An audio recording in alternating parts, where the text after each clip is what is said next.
Good evening, I'm Keisha Betts with the CTV News Update. Prince George's school teachers say they are anxious, stressed, and worried as COVID-19 cases continue to climb. More than 200 students and staff members have contracted the virus since early September. Educators Association President Donna Christie says teachers are not being notified of COVID-19 outbreaks. She also says many are concerned about their workloads. We have staff that gets quarantined. We already have a staffing crisis, and so we already have a shortage of teachers. So every time a teacher gets quarantined, that means that somebody else has to take up their class or have their class split up among them. And so that's adding even more and more to their workloads because now they're not just covering their class, but somebody else's class too. Meantime, the number of COVID-19 cases in Prince George's schools now stands at 265. That's according to the school district's COVID portal. The latest case was reported Friday at Hyattsville Middle School. The 265 cases include all COVID reports since schools reopened on September 8th. Well, here are the latest COVID-19 numbers for our area. The state health department has confirmed 1,078 new cases. The county's positivity rate continues its downward slide. It's now at 3.73%. 12 people have died of COVID in Maryland since yesterday. 763 people remain hospitalized. Homeless residents in the county will soon have a new place to freshen up. Katara Jones is in the control room with more. Katara?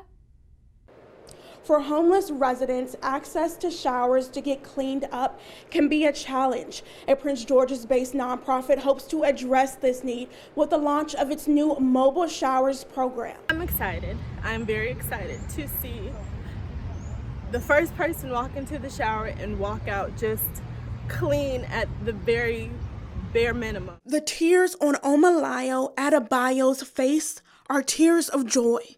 After years of prayer and hard work, she's finally launching her trailer showers through her nonprofit, The Neighborhood Well. God put it on my heart to do more, to start a nonprofit, specifically to provide mobile showers for the unhoused population in the DMV. But getting the nonprofit up and running wasn't easy. She would need $50,000 to purchase the trailer, a generator, and materials. Since 2017, we presented this vision to our family and our friends, and to local churches and things like that. And so they've really come together to fund this shower, fund this program. And then in December of 2020, we applied for a grant through the county, through Prince George's County, and we were granted $10,000 through that grant. So that was the money that pushed us over the edge to allow us to get the $50,000 and to purchase the shower. Over the weekend, the group met to do a dry run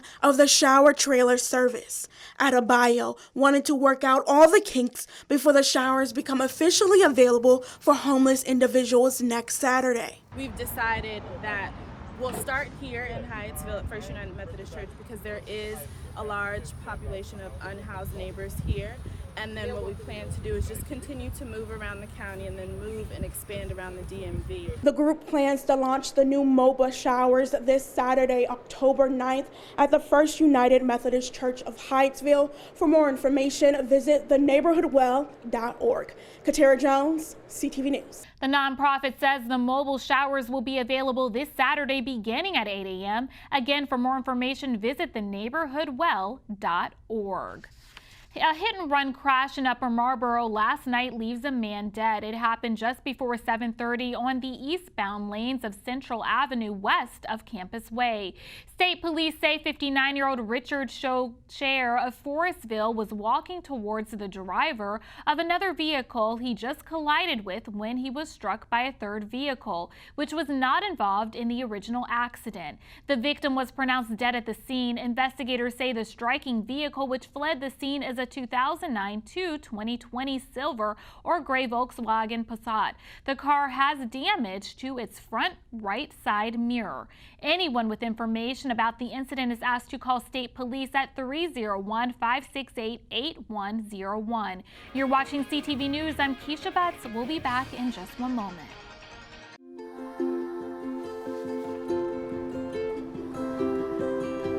To Sofía and Gabriel, mis flores. my little flowers. Even though these old knees can't follow on your adventure to the forest today, these flowers represent my love, so you can take me with you wherever you go, near or far. These stitches and threads join us together. Me, your mother, and both of you.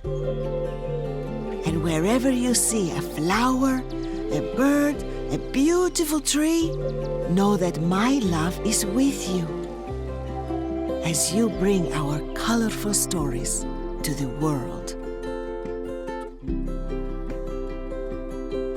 Make the forest part of your story at a park near you. Find one at discovertheforest.org.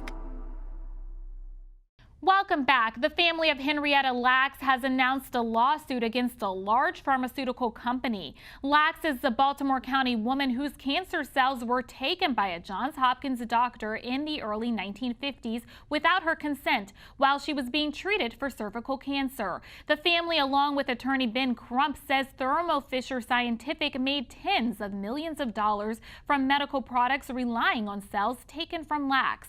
Those cells, known as HeLa cells, led to a host of medical advances. The plaintiffs say companies made huge profits from those cells while the Lacks family received nothing. As thousands of Marylanders face eviction, one group is again calling on Governor Larry Hogan to issue another eviction moratorium. CASA held a rally outside the State House on Friday. The group and fair housing advocates also spent the night outside St. Anne's Episcopal Church demanding eviction protections. Public Policy Manager Catherine Paul says there was a housing crisis in the state before the pandemic. Now she says it's amplified. Black and brown families have a much longer recovery period, right? So although rental assistance is coming through, there are tons of different ways that individuals are impacted by the pandemic, the loss of a family member, right? Once they're kicked out of their home, they have devastating effects on the individual's health, on the children, on the family, on the children's education. There's so many different factors that will make an eviction a really extraordinarily horrible situation for Maryland families. The state's eviction moratorium expired in August. Prince George's County Police are investigating a homicide in Suitland. The female victim was found inside a home just before 5:30 yesterday at the 3300 block of Navy Day Drive. Investigators say the victim, whose identity has not been released, suffered from trauma to the body. Anyone who may have information about the incident is asked to call police. Meantime, a Prince George's County firefighter was fatally shot in D.C. over the weekend. 44-year-old Gary Stanley was a 19-year veteran of the department. He was stationed in Accokeek. The incident happened Saturday around 11 p.m., a block from Nationals Park. Police say a man and a woman were also shot and injured. A reward of up to $25,000 is being offered for information, leading to an arrest and conviction. October is National Disability Employment Awareness Month, and the county is celebrating persons with physical, developmental, and intellectual disabilities. The theme of the month is America's Recovery Powered by Inclusion. County officials are promoting their Project Hire program. It works to ensure employers that disabled people are qualified and eager to join the workforce. We've had participants apply for the program as interns and ultimately gain employment with the different agencies that they've been employed with, and are still with the county today. So it's a beautiful thing to see that you have our program works with young people. So we work with individuals between the ages of 18 and 25, and specifically with those who have developmental and intellectual disabilities. So they have a chance to come in to one of our agencies here in the county, work for a period of 9 months, and after that period is over, the agency has the opportunity to extend the employment for that participant. The county will host a virtual hiring event October 18th through the 22nd, geared for disabled residents. For more information, visit the website on your screen. Still ahead, touchdown, Bowie State University. The Bulldogs pull off a big homecoming win over Johnson C. Smith. That story and more coming up. I moved to Florida with literally pennies in my pocket and a prayer. I needed a new start. Dacian looks like a very typical 3-year-old. until you ask him, "What's your name? How old are you?" My son has a lot of behaviors that would show as being autistic. Most kids can tolerate a variety of foods, but unfortunately for Dacian, everything has to be organic and raw. I wasn't ashamed to go to the food pantries. It's expensive to eat healthy, and nutrition is very important to Dacian's health. The healthy organic food that we receive dramatically helped his social skills. Most people would say, she really doesn't have much of a life. But to me, I have everything right there next to me and my son.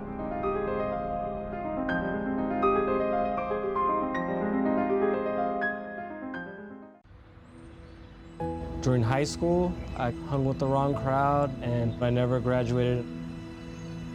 I helped Santiago in many different ways, like all fathers do, because he always wanted to go to college. I felt a little embarrassed to come back to school, but eventually, once I came here, I knew that it's for a bigger goal. He was very dedicated, hardworking. He connected with his teachers, he connected with other students. That was one of the key reasons why he was able to keep forging ahead. It was amazing to see him graduate. This was one thing that meant so much to him, and of course, it meant so much to us too. With the help of my father and having my son, that was all the motivation that I needed. That support is everything. Find free adult education classes near you at finishyourdiploma.org. Thank you for staying with us. Well, sports news, a big homecoming win for Bowie State University's football team. Bowie hosted the Johnson C. Smith University Golden Bulls on Saturday, and it was no contest. Quarterback Jerome Johnson threw 3 first-half touchdowns as Bowie raced to a 27-0 halftime lead. In the second half, Johnson threw a 4th touchdown, and Bowie State went on a win 44-7. I think the guys been doing a good job. The quarterback's been doing a good job spreading the ball around. The running backs did a much better job today running the ball. So we still got some work to do, but I think we hit in the right direction. It's really exciting just to get back to some type of normalcy with our ball club and getting our guys back on campus was important to us. And for us to have an opportunity to play college football is a blessing. We're not going to take anything for granted. Take each day to get better, and that's what our guys are doing right now. Bowie State now has a 4-1 record. Meantime, in other sports news, the Washington football team pulled off a nail-biter. In a back-and-forth game, Washington topped the Atlanta Falcons yesterday 34-30. Let's get a quick check on our 3-day weather forecast tonight. Partly cloudy with a low around 65. Tuesday, partly sunny with a high near 80 degrees. Wednesday, mostly cloudy with a chance of showers and a high near 75. Thursday, mostly cloudy with a high near 75. And now for the community calendar. The holiday season is here as we start to see ghosts and skeletons pop up in lawns across the state. The digital community magazine Patch is compiling its annual list of yard haunts for residents to check out. If you are interested in showing off your spooky display for others to see, send a picture to maryland@patch.com. Displays will be posted online. Be sure to submit your entry before Halloween. And that wraps up our CTV News Update. Join us again tomorrow at 4:30 p.m. I'm Keisha Butts. Have a good night.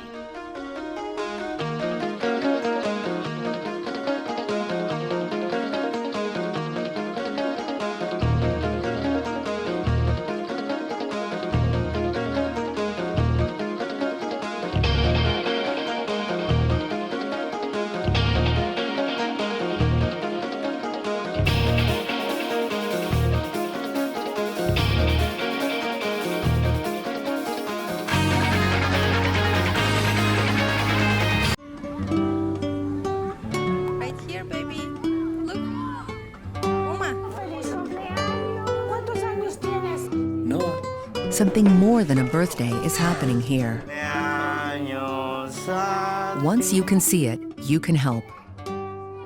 The sooner you recognize the signs of autism, the sooner you can make a lifetime of difference for your child.